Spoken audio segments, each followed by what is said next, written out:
Muy buenos días. Estamos estudiando la vida de Felipe. Bueno, estudiando, reflexionando en nuestros devocionales que no son estudios bíblicos profundos, pero que pretenden hacernos pensar en cosas que tienen que ver con nuestra vida cristiana. Felipe, como hemos dicho ayer, es un hombre del cual no tenemos mucha información, pero sí que encontramos en el Evangelio de Juan algunos detalles sobre su vida y también las respuestas que el Señor le dio a las palabras de Felipe pidiéndole que Jesús le mostrase al Padre.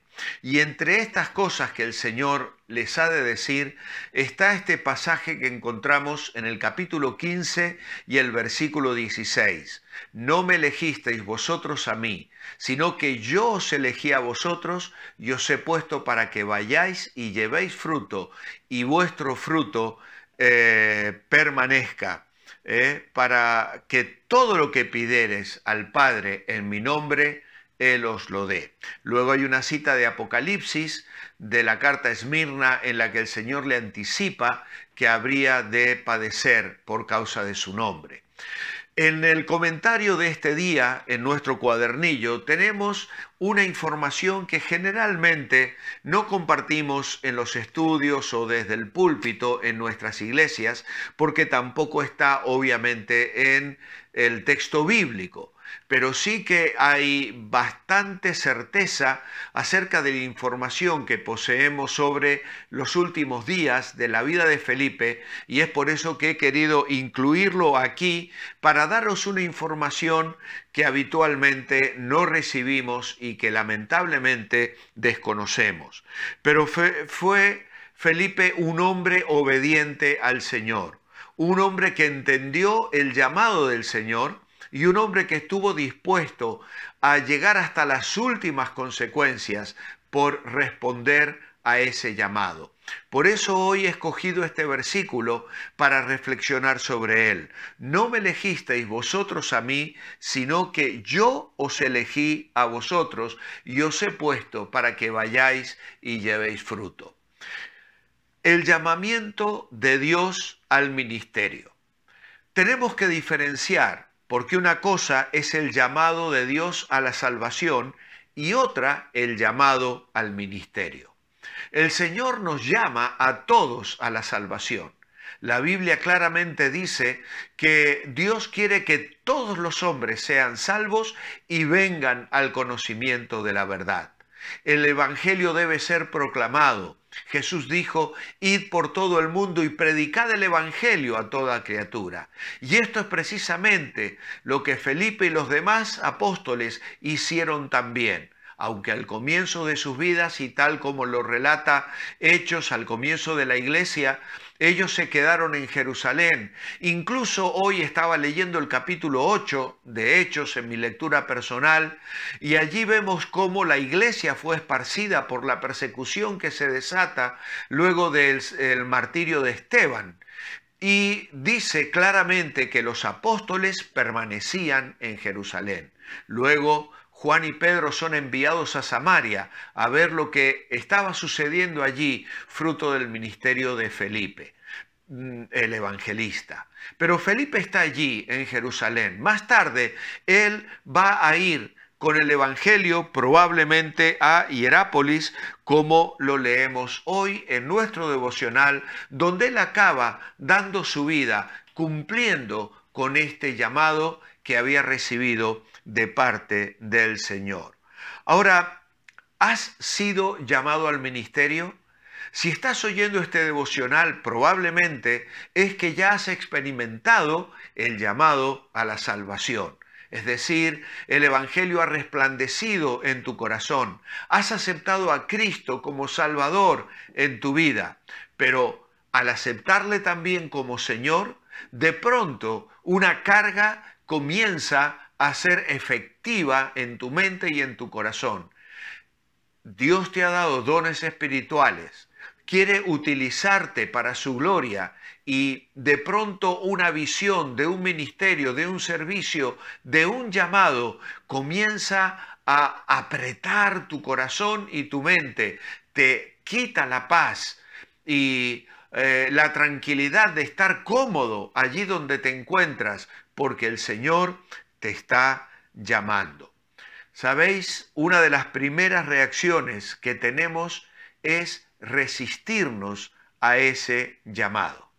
Es lo que le sucedió a Moisés. Cuando Moisés escucha al Señor en la zarza ardiendo que le llama al ministerio, él comienza a poner excusas. Señor, envía a otro. Señor, yo no sé hablar. Señor, yo no estoy suficientemente preparado. Y Dios termina enfadándose con Moisés porque él estaba resistiéndose al llamado. Y esto es muy habitual. Es lo que me sucedió a mí en mi vida personal y en la de mi esposa. Sentíamos el llamado, pero éramos reticentes. Queríamos servir, sí, al Señor, pero bajo nuestras condiciones. Salir de casa, dejar nuestra ciudad, dejar nuestra iglesia, renunciar a una perspectiva económica, a obtener nuestros propios recursos, a avanzar en la vida, como tantas personas quieren hacerlo, nos resultaba difícil renunciar a todo eso. Pero el Señor nos estaba llamando, estaba poniendo una carga en nuestro corazón. El problema viene cuando rechazamos ese llamado. Moisés lo resistió, y una cosa es resistirlo y otra cosa es rechazarlo.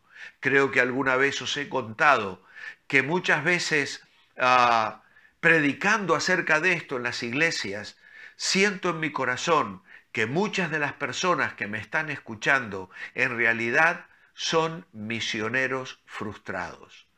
Hombres y mujeres que tal vez en su adolescencia, en su juventud, sintieron el llamado de Dios y tuvieron una carga en sus corazones.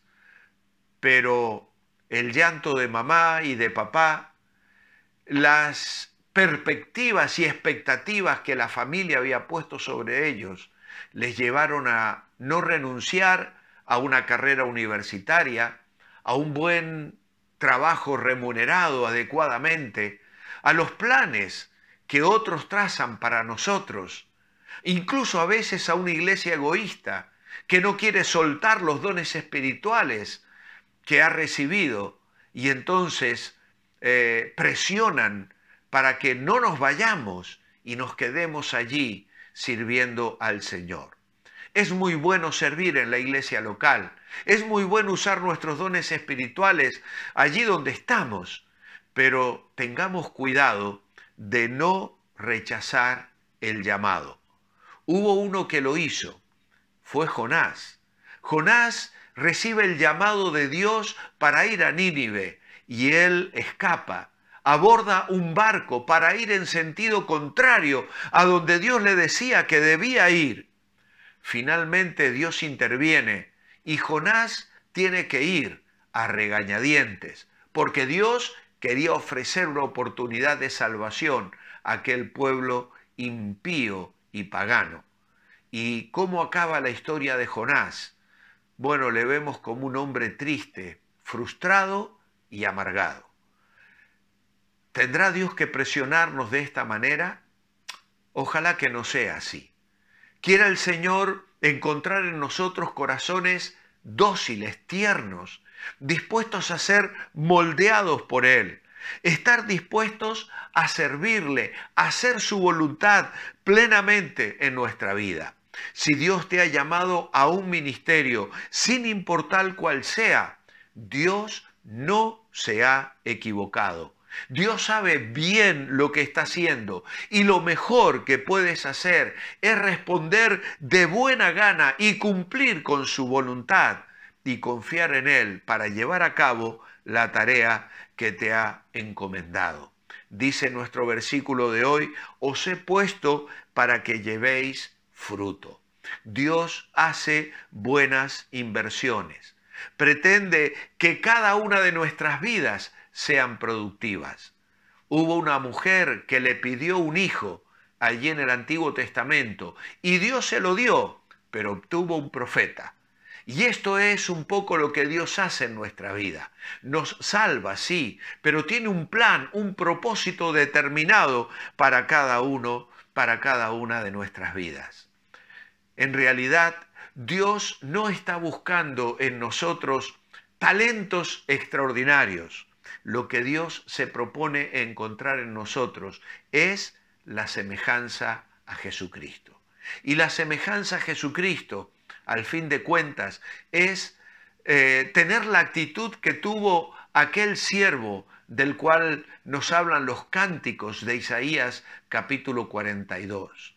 Aquel siervo que se presenta, que está dispuesto, que no apaga el pábilo que humea, ni quiebra la caña cascada, que está dispuesto a establecer justicia y proclamar la bondad de Dios a todas las naciones, que está dispuesto a hacer la voluntad de su Señor.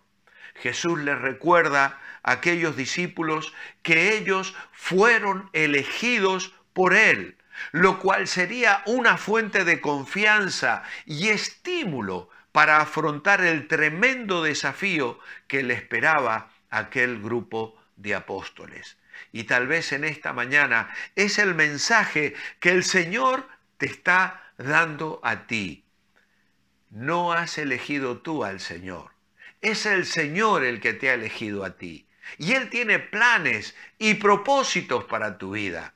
Debes confiar en Él, debes apoyarte en Él y debes estar dispuesto a hacer su voluntad como lo hizo Felipe.